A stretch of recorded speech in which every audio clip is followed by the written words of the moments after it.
Aya, kama chele na koromo gijuang, atamalo prangwen koda dek marmine manie kindi igni par koda bich nyaka prangwen koda chiko e pacho kae, paro ni dichwo mano, dichwo oneno ni bedni irodhogi kendo kagi koso e okenge ma upogore upogore.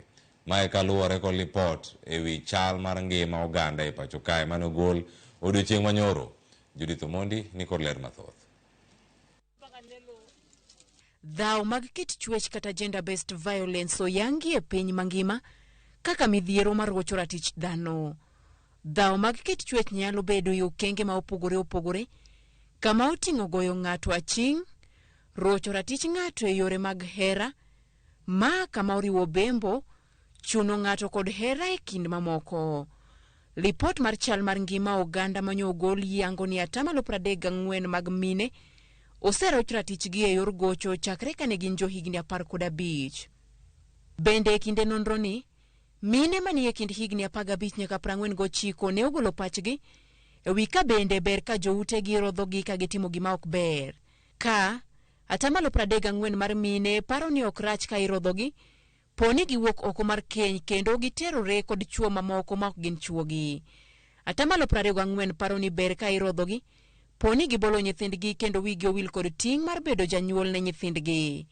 Bende chiemo osewang'ni ka igalori kamoro kaka ng'ama miyo. Moko kuom mine 6% paro ni owinjore ka iduong'ogi matin ka giweyo chiemo wang'. Moko bende yudo chandruok e chiwo ratiro mag keny ne chuogi.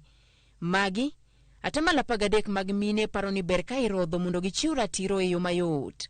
Duogo ot ma olewo 19% paro ni ber ka ithalogi ka gilewo duogo pacho, ka 14% to paro ni dhi oko ma ok ikwayo thuolo kuom jaodi bende ok rach ka uthine. 18% paro ni dhako ok owinjo duokre kod dichwo, poni temo owinjore rodhi ka 19% to koni dhako ma odagi tedo ne chuore owinjo mul dende matin. Mine gi mayie mondo rodh mon 51% wuokie gwenge ka 30% to wuokie bombe. Nyalo bedo ni in achiel kuom miyo ma oyie mondo mi rodh mon, koso in dichuo ma rodho dhako. Judith Omondi, Ramogi TV. Aya, iwinjo kanyo, Judith Omondi wacho kanyo ni nitie joma moko bende mako kotimo gik moko